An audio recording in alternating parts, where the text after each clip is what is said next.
DJ करण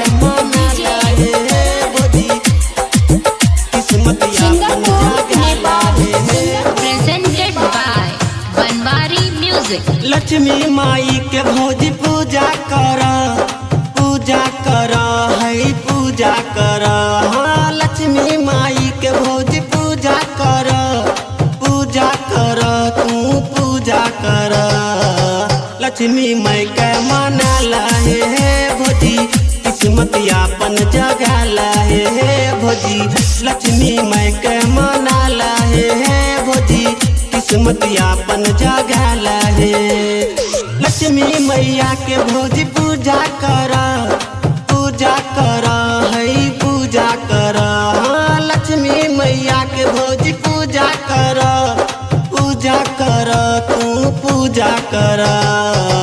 लक्ष्मी माई के मनाला हे भौजी किस्मत यापन जगाला हे भौजी।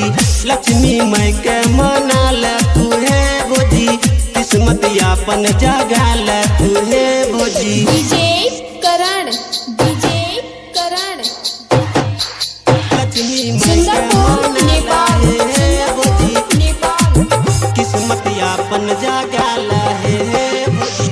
लक्ष्मी माई के पूजा ये भौजी करिले सच्चे मान से करिले सच्चे मान से। लक्ष्मी माई के पूजा ये भौजी करिले सच्चे मान से। हर भर तो हर भरल रहता गोदी में तोरा बबुआ देता। बात माना भौजी कर विचार भौजी कर विचार। लक्ष्मी माई के मनाला तू हे भौजी किस्मत यापन जगाला तू हे भौजी। पूजा तू कराला तू हे भौजी किस्मत यापन जगाला तू हे भौजी। डीजे करण लक्ष्मी माई के मनाला हे भौजी किस्मत यापन जगाला हे भौजी। लक्ष्मी माई के कृपा दे है तो खुल जैता तोहर भाग है खुल जैता तोहर भाग है।